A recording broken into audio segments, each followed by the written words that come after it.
And Anthony Treash talked with me earlier this morning. He came up with that top 101 players list, as you mentioned, Spence. And we talk a lot about the NFL draft. Here he is on the Deseret First Credit Union hotline. All right, Anthony, we really like Zach Wilson, obviously, being here at BYU, but it feels like the next lover of Zach Wilson is Pro Football Focus. You guys have been so high on him all year. What is it about him that has made him one of the poster children of college football this year and maybe the number 2 draft pick? Yeah, I mean, he's pretty much broken our grading system. I mean, he's recorded a elite PFF grade, and what we call elites above those 90.0 marks. A normal quarterback's lucky to get maybe one of those a year. For most quarterbacks, a good game's in the 80s. For Zach Wilson, a game in the 80s was a bad game because in over half his games played, he recorded one of those elite passing grades above 90.0. Actually beat out Joe Burrow's passing grade record from last season. It was right around 95.8, which is really unheard of. And that's when kind of the strength of schedule concerns kind of come in. But he did exactly what he should have done against this weak competition. He absolutely lit him up week in and week out. And, it's unlike anything we've really ever seen. And so that's what kind of gives us, a lot of confidence in him moving forward when you look at, all the tools he has too, some of the off-platform throws, the tight window throws. I mean, he actually recorded a 92.7 pass grade on tight window throws. The highest before this that we've ever seen was Joe Burrow last year at 81.7. So, I mean, that was a pretty substantial difference there. I mean, he just did everything you could possibly want at a high level. And it's going to be really interesting to see where he ends up falling just because of Justin Fields. We still love Justin Fields as the third quarterback off the board, but you kind of take into account the offense he was in. I mean, he had a significant amount of open throws, actually the lowest rated tight window throws in college football. Struggled there with some coverage rotations against Northwestern Indiana and then Clemson back in the CFP semifinal a couple of years ago. So we like Zach Wilson as quarterback too. But we're probably, the highest of any network or any team on Zach Wilson. Yeah, absolutely. And full disclosure, we actually, plugged into Pro Football Focus and paid and got the data this year, and it's been awesome.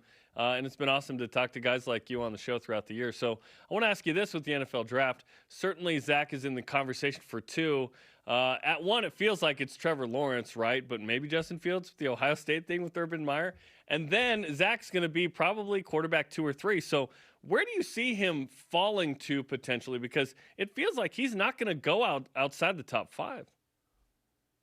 Yeah, I mean, you never know with the NFL draft because every year something crazy happens. The whole Mitchell Trubisky thing a few years ago, Cleveland Farrell going 4th overall. I mean, something very weird happens every single year. And this could be the situation with Zach Wilson, but I'd be very surprised if he falls past, the Atlanta Falcons at the 4th overall pick. I think no matter what, or even the 5th overall pick, the Bengals are not going to take a quarterback. But if for some reason Zach Wilson or maybe even Justin Fields is sitting there at the 5th overall pick, there's going to be tons of teams trying to get that pick because the amount of, need at the quarterback position this year is, probably higher than it's ever been. You could probably make a reasonable case about over a third of the league would be in a market for a quarterback this offseason. And there's good demand in the draft, but you're not going to get a whole lot there. There's only 5 or 6 quarterbacks that have, that high end potential. So I'd be very surprised if he escapes the top 5.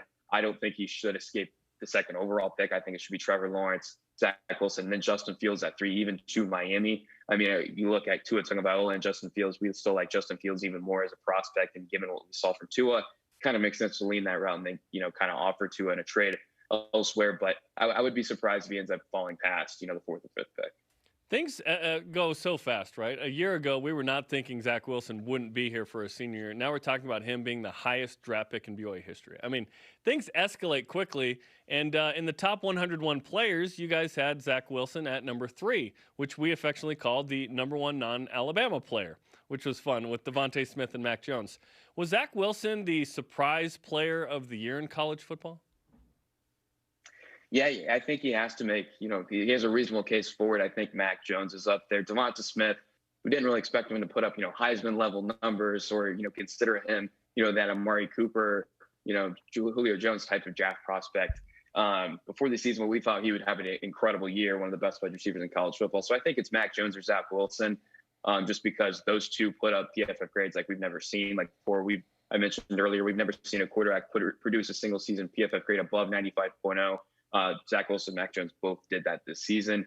And of course, Mac Jones did it against, on an all SEC schedule and then Notre Dame, and then Ohio State in the college football playoff. So that was quite impressive. I think those two are probably the biggest surprise performers, but I mean, there was a lot. I mean, we saw record-breaking performance after record-breaking performance across the board at almost every position on the offensive side of the ball. We're talking with Anthony Treash of Pro Football Focus. He's a senior college analyst here on BYU Sports Nation. Again, always great to talk to you. Okay, Brady Christensen. PFF was also higher on Brady Christensen than anybody else. We're not hearing, first-round grade for Brady per se, but he graded so well this year. How does he shake out in the NFL draft? Yeah. I mean, he actually that was one of the record-breaking performances, Brady Christensen. I mean, he was good in 2018, great in 2019. This year, he was flat-out elite. I mean, he had a 96.0 PFF grade, which topped Penei Sewell's 2019 season as the highest we've seen, which goes back to 2014. This draft is very interesting because there's three positions that are stacked and better than a lot of other draft classes, but then everything else is very bad. And that just happens to be, where BYU has a lot of players as quarterback, receiver, and tackle. And so when you look at Brady Christensen, it's Penei Sewell, the number one guy. He should go top 5. There's 100%. And then after that, there's 5 or 6 guys that, there's just going to be a weird string there. You have Christian Darrisaw from Virginia Tech, Samuel Cosmi from Texas, Rashawn Slater from Northwestern, Tevin Jenkins from Oklahoma State. There's a lot of guys jumbled up in there. And of course, Brady Christensen. So I think, when you consider all of those guys, I would put them almost in the same tier. Yeah, I think a lot of teams, and we would even choose side with the guys that went up, against the Power 5 competition, as opposed to Brady Christensen, who played against kind of a weaker schedule, but he absolutely mauled every single defensive line he faced. I mean, no one gave a run for his money. And as you can see there with the PFF grade, just 3 pressures allowed all year long. So again, he did exactly what he needed to do, but we would still side with, guys like Rashawn Slater, Samuel Cosmi, Darrisaw Jenkins ahead of him. But still, I think he's going to be you're going to get a lot of good value if he ends up being there in the second round. Yeah, I was thinking day 2 as well, kind of a second or third rounder. Let's talk about the other guy in the top 50 of the 101 for PFF. So Zach Wilson at 3, Brady Christensen at 8. Gnarly, 2 dudes in the top 8. And then Dax Milne was sitting at, 46 or 47. So he had a breakout year as well. How do you assess Dax Milne going into the draft? Yeah, I mean, I would have liked to have seen him stay another year. And I don't blame him for, declaring early because he's certainly not going to put up the numbers he did this year and next year. It just was not going to happen. He's definitely a wild card. I think he may or may not end up being drafted. I think his best case is a late day 3 kind of pick. He could help himself a little bit this offseason with some of the testing there. But, I mean, he did, again, like Zach Wilson and Brady Christensen, he absolutely lit up the competition he faced, continuously got open. Granted, he also had a high rate of accurate targets thrown to him because Zach Wilson was just continuously, the ball placement was always right where it needed to be. But Zach Milne was impressive. But I don't think from a prospect standpoint, he's on that same level as Zach Wilson. He's definitely not on that same level of Zach Wilson or Brady Christensen.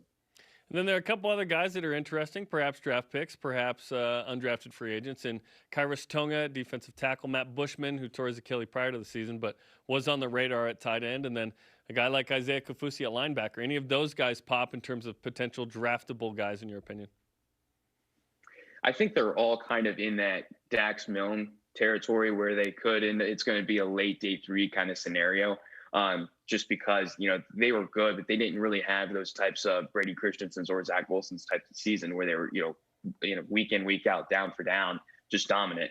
And, the physical tools to come into play. So I think all of those guys are definitely late day 3 conversation. But of course, worth taking a flyer on because they're great for BYU. But yeah, it's still not on that Brady Christensen in day 2 or Zach Wilson day 1 type of level.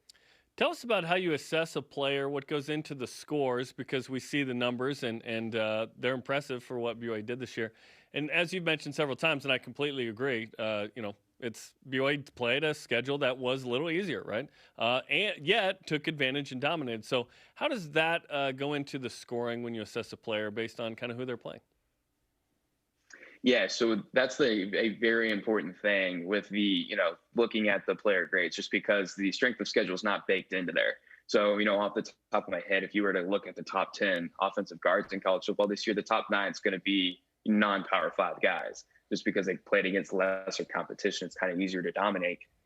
So, that's an important thing to look at. But with the grading system, it's always good to look for those outliers like Brady Christensen and Zach Wilson. Those were those outliers, and take that into account when you're. It's not the be all end all. The grading system, I'll admit it. It's not going to perfectly match college to pro, but it always leads you in the right direction. That's why, I'm biased, of course, but that's why I love PFF so much in what we do here with the grading system, and why we can kind of offer that help, just because it leads the people to the right people to look at.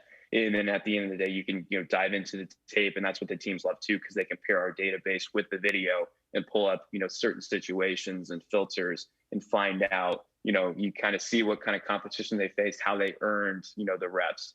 And so that's kind of the whole. It's much more nuanced than that, but that's kind of the basic there. So that's an important thing too. Looking at it, since the strength of schedule is not baked into there, kind of looking at that and looking at the schedule compared to some of the Power 5 guys. Obviously, having Chris Collinsworth heavily involved, which, by the way, there was a former BYU men's basketball player named Chris Collinsworth, and every Sunday night he gets like random tweets from people about the other Chris Collinsworth. But anyway, PFF has grown a ton. I see it used on Sunday Night Football. I see it used all over the place. How have you seen teams use, or sometimes maybe ignore, perhaps to their detriment, the information you guys put out? Yeah, it definitely varies team by team. I mean, some teams value it more. We're contracted with all 32 NFL teams for both college and pro data. Most of the FBS, I would say, roughly, we're getting close to 100 of the 130 teams. Not quite there yet, but we're getting there. We will get there eventually. And it just depends, as you said, Sunday Night Football.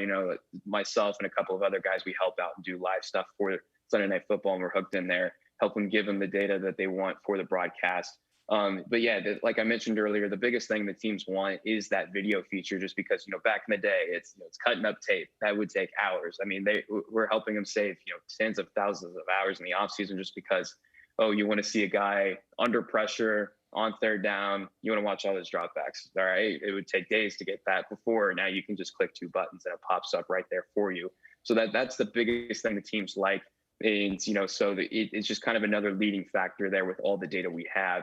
And so some teams like to take the data, use it themselves, do some cool things. But it just all depends what kind of organization they are, because there's some that are a little more analytically driven. You see what the Cleveland Browns are doing, but there's some that aren't so much. Now I won't name some of those teams, but it's interesting to see how it's evolving, because we're in the midst of a big analytical movement, and each day that goes by, you can see more and more teams adapting to that and understanding. As we've seen from the 4th down play calling, the Indianapolis Colts playoff game comes to mind. Even though they didn't really execute very well, they made the right decision to go for in those situations. So it's just interesting to see, and I'm really excited for the next 10 years, because I think it's going to be an even larger movement than it is now. Hey, and our guy Andy Reid on 4th down as well, right? Exactly. Every down's a passing down. That's right. BYU, Lavelle Edwards. We love it. Well, Anthony, great stuff. We look forward to catching up with you probably again before the NFL draft. Thanks for the time. Yeah, thanks for having me.